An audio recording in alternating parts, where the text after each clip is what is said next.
What's up everybody, my name is Jansen. Today we're going to be taking a look at a mono black deck that is going to be a complete nightmare for your opponents to play against. It's an anti-creature deck.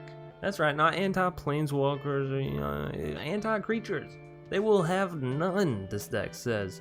So it's a mono black deck. It is very controlling and is very low to the ground. For it to be so controlling and so able to remove bodies from the field, it actually costs very cheap.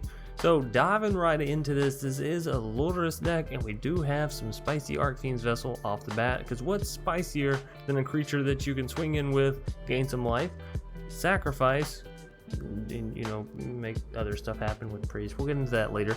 And then bring back later for a 5/5 Flying Demon. It's beautiful. Helps you win the game plenty, I promise. Deadweight is some great removal, and since we have Lurrus, we can just keep playing it back and keep killing stuff, which is going to be great for some of our main cards in this deck. Sorry, I had something in my eye, which are Eternal Thirst and Malakir Cullblade. Now, these two cards come to us in the Arena beginner set, or whatever it is, you know, that secret set they released or whatever.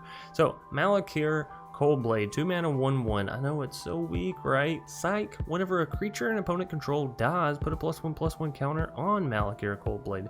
So we're going to be killing our opponent's creatures anyways, right? That's kind of what the deck is designed to do. This guy's going to be, or girl, I don't know. He's going to be getting bigger and bigger and bigger and bigger. Not to mention the fact that we have Eternal Thirst, 2 mana enchantment that reads enchanted creature has lifelink. Great on Malakir, and whenever a creature an opponent control dies, put a +1/+1 counter on this creature. So again, I like to throw this on the Malakir, so every time we kill a creature it's gaining 2 counters. There's nothing wrong with throwing Eternal Thirst on your Hateful Eidolon, as that's really good as well. Archfiend's Vessel is great. Even your Lurrus is in need of some extra boostage every now and then, right?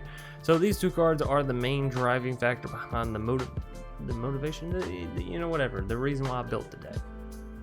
Next up from Deadweight, since we're going to be playing all these enchantment auras with Lurrus and removing our opponent's creatures, what's better in this 1-drop slot than Hateful Eidolon, which is going to allow us to draw cards whenever we kill our opponent's creatures. It's a life-linking creature. It's one that we don't mind putting Eternal Thirst onto.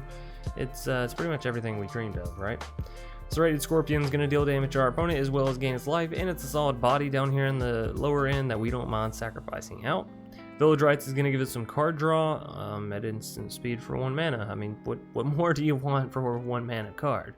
Eternal Thirst we talked about. Heartless Act is some great removal, both if you're up against the Nissa from people that haven't quite, you know, rotated out, which this isn't a rotation proof deck because we do have Priest and some other things in here, but yeah, Priest is so good, and I wanted to be evil with this deck, right? I don't want it to be so evil. So Heartless Act, great removal. Malakir we talked about. Mire's Grasp it's the upgraded version of Deadweight. Let's all be serious, right? It's same thing, just -3/-3.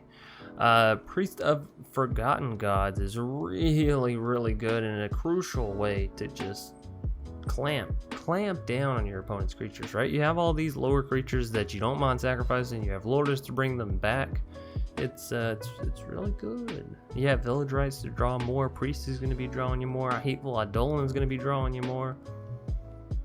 The deck's stacked with draw, and we'll be getting into a little bit of that later. So Bastion of Remembrance, you're sacrificing all this stuff, or you're swinging in and losing stuff, whatever may be happening. This allows you to deal damage to your opponent while gaining life while losing your creatures, right?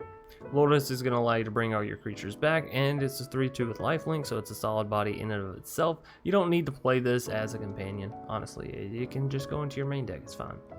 We have 2 copies of Rankle, because Rankle is a great way to end out the match when you don't have a way to end out the match, right? When you're just sitting there sort of using Priest over and over, and they're just gaining life, and you're not really getting anything sacrificed out. Rankle is a great way to just go overhead, deal damage, make your opponent discard cards, or lose life, or sacrifice creatures, whatever you need it to do.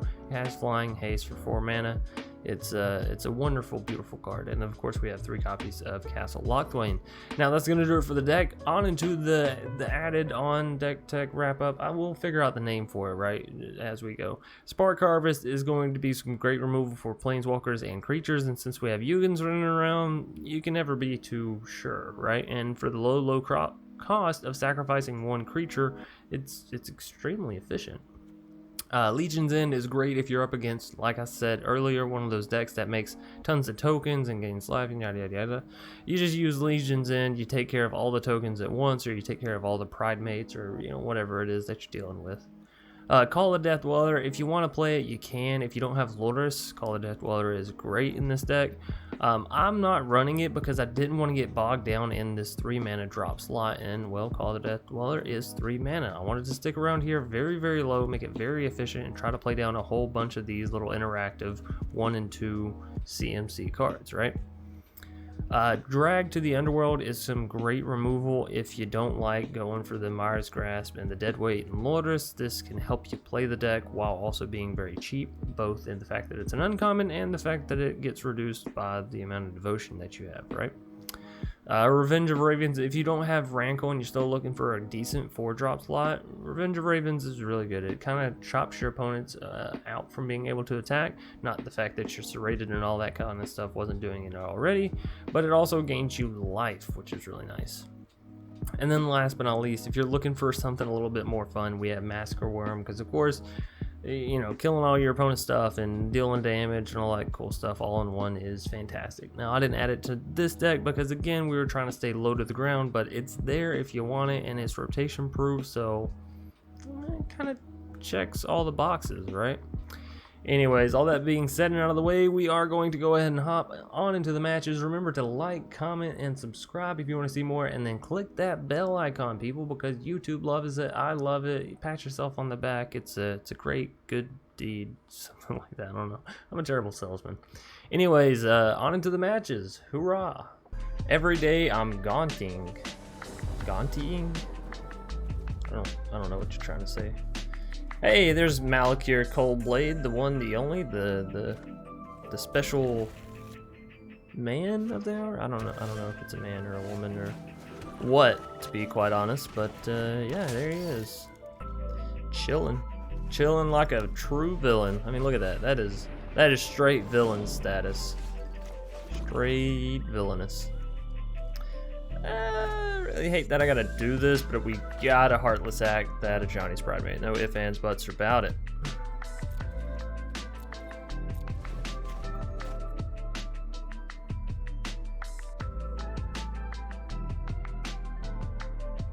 Show me what you got every day.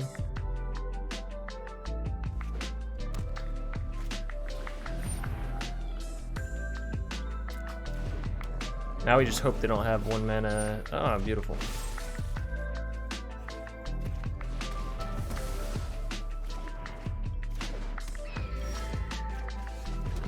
Oh, that's lovely.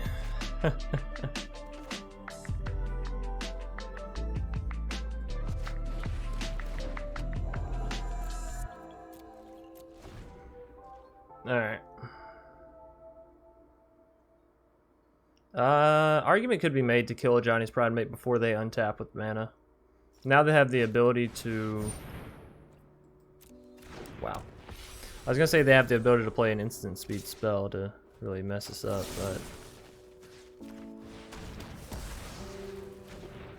but...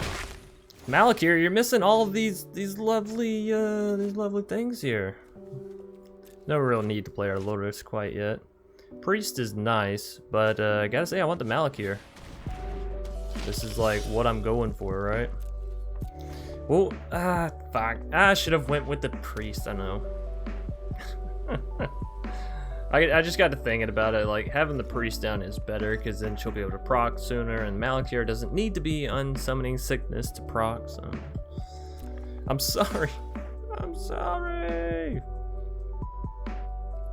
They gotta have something still in their hand, like a creature, right? They're not just gonna leave their face hole open. Surely not. Surely not. What? They are. They did. That's so strange. I'm going all in. They have something. They definitely have something up their sleeve. A trick, a card, a magic show. No? What? Beautiful. I do want to get Lurrus down, don't get me wrong, but we just talked about this with the Priest. I need to get her down. She needs to shine. She needs to shine bright. So with Priest, I can sacrifice Hateful and Serrated and then bring one back thanks to Lurrus on the next turn, right? Right?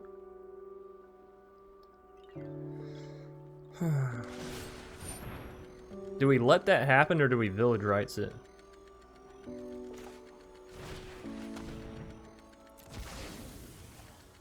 I mean, might as well, right? 2 cards or 2 lands? No! Damn. That kind of does put me in a sticky little situation because now I'm going to have to put down the Lurrus, bring a creature back, then sack with Priest if I want Malakir to live. And of course I do. So, more lands? Are you freaking fracking joking, game? Bum, dum, bum, bum, dum. Bum, ba-dum, bum. You think I give a shit? I'll tap him right here, right now. Think I won't. You crazy.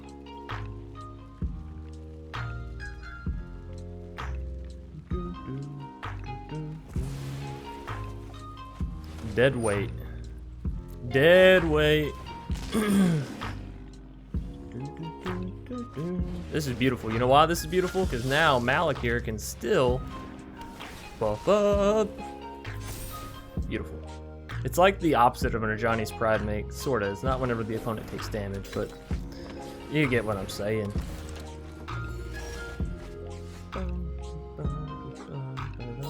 Oh, this is beautiful. Y'all ready to see this madness? Alright, so you go Eternal Thirst. Right? Oh, I guess we need to get down Hateful Eidolon so we can start drawing cards off this shit, right? Beautiful. Beautiful. Get in there, Malakir. Right, now he gets 2 counters every time we kill something.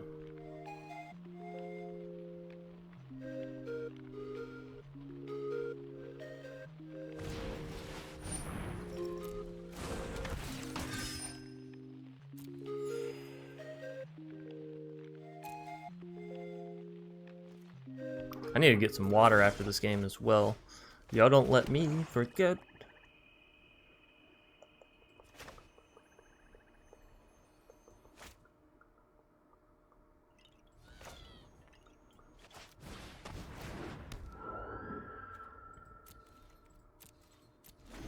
I'm setting it up for the good play.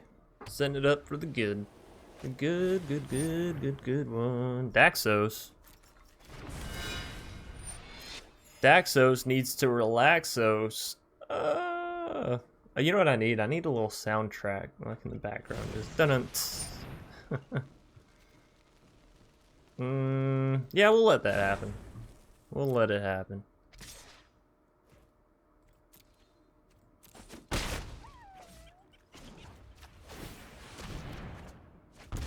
Oh, and we get a Hateful there anyways. And another Deadweight. Oh. You're about to feel the pain. Alright, so let's do this here. Right? Oh, beautiful.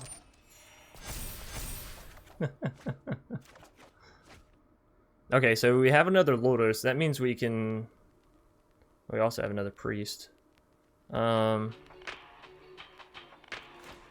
Let's throw down Priest.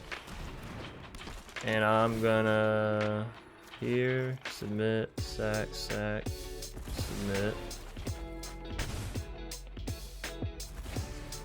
Alright, Malakir goes up to an 8/8. Oh, we have a Rankle. Alright, well we deadweight here. And then we play Rankle, right, with the remaining 4.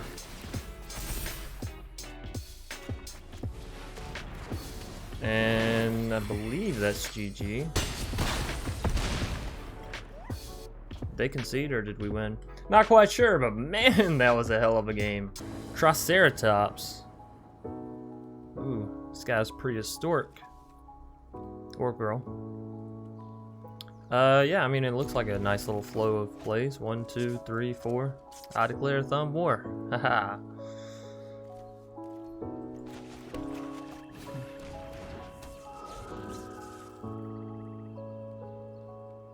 It's funny that our anti-creature deck has so many creatures in it.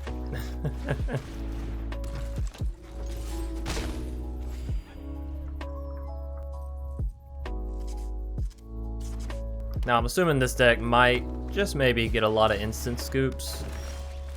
You know, things like this probably aren't going to play out too well with opponents.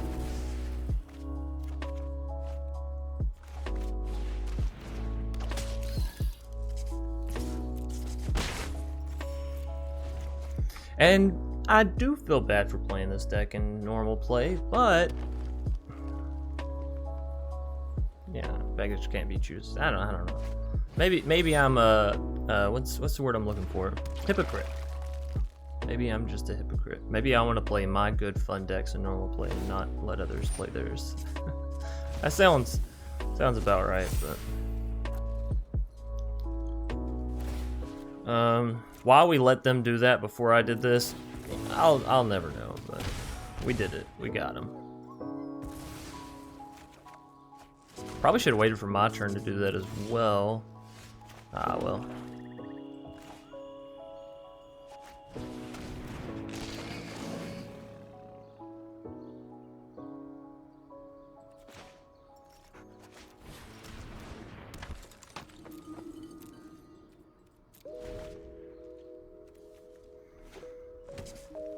Alright, let's see what mono green has against us. So far they've only played one creature, and so it's just like, well, I can't even truly show my anti-creature deck.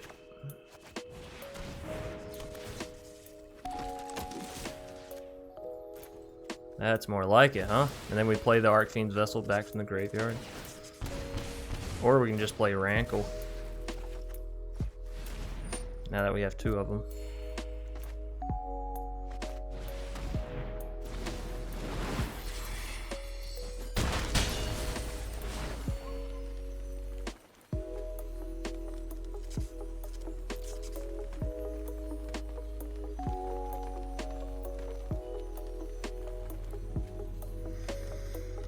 Alright, so we got lethal on board.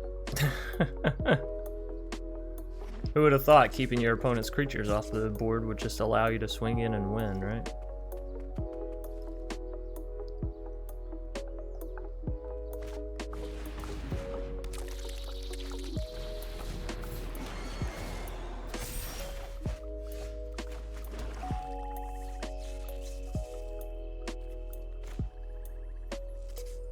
If I play this back from the graveyard and make him lose the Horned Beetle, I can swing it with Rankle. Then sack these two.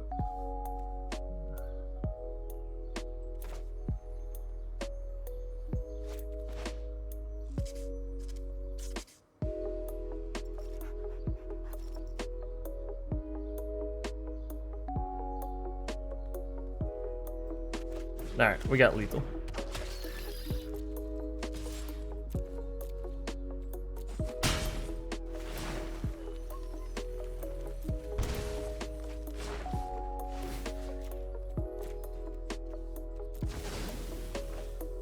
Cool beans.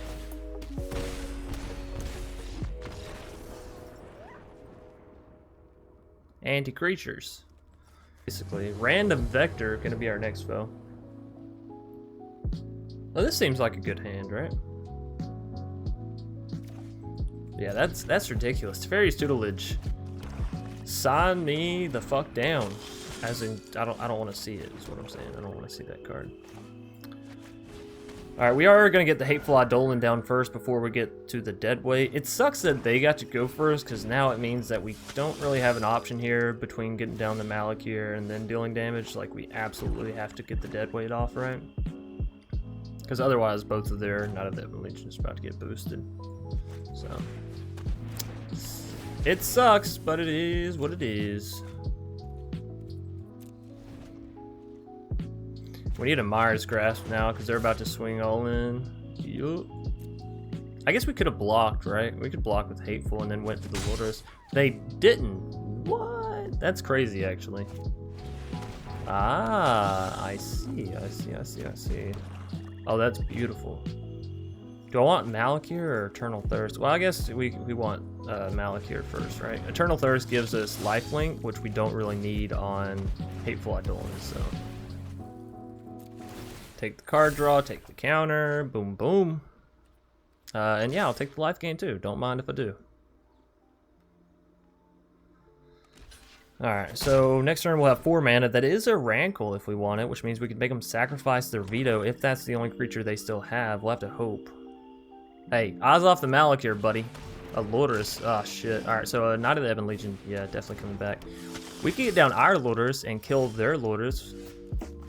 I mean, I don't see why we wouldn't, right? Say hello to my little friend. Oh. The wizard cometh, and the wizard taketh away.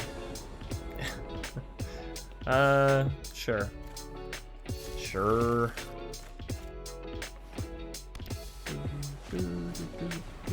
Oh, a mill deck. Oh my, I haven't seen one of you guys in a while. Or girls, you know, whatever. Whatever the proper adverb. That's not an adverb. What is pronoun? Whatever the proper pronoun is. Adverb. Jeez. Cut me some slack. It's been a good, what, 6 years? 6 years since I've had any schooling. Past magic schooling. What? Alright. Let's see what the wizard bringeth when it comes this. That doesn't sound right. Beware the dead weights.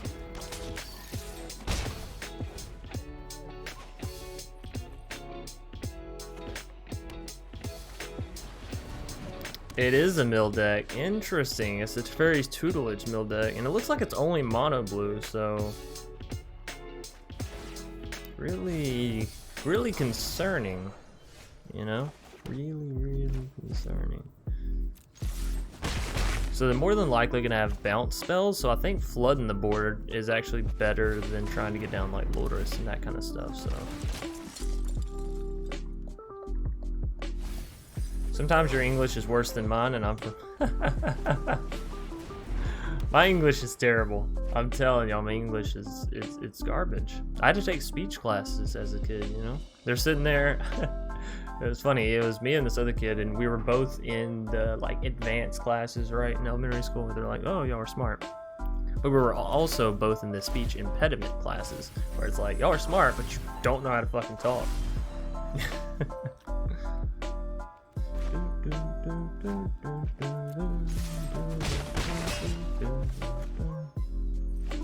Let's go for the Lurrus. We've waited long enough. By the way, what all cards do we have? We have a Malakir, a Priest. That would be spicy. They're milling the shit out of us. How'd you get the second Teferi's Tutelage? I'm sitting here telling a story, and you're... Oh, motherfucker. This uncommon's actually a big old bitch and a half to deal with. What the fuck? 16 cards milled. No biggie. And it takes so fucking long. Bruh. Brochacho. Alright, so we got quite a few cards over here. I think first things first, we just swing in, take them down to 8. We have 4, 5, 6 points of damage on the board. I think this guy, I don't know if this one's in my hand or what. That is the one we should play back from the graveyard, right? If it is coming from the graveyard, it didn't. The only thing not coming from the fucking graveyard is the one that I want to come from the fucking graveyard. Whatever. We have 18 cards. I actually think that they could draw... What? They only have to draw... They mill us 4 per one draw. We only had 18. That's only 5 cards. That's not that hard. There's 3. So they only have to draw 2 more cards and 3 mana. That's so fucking stupid.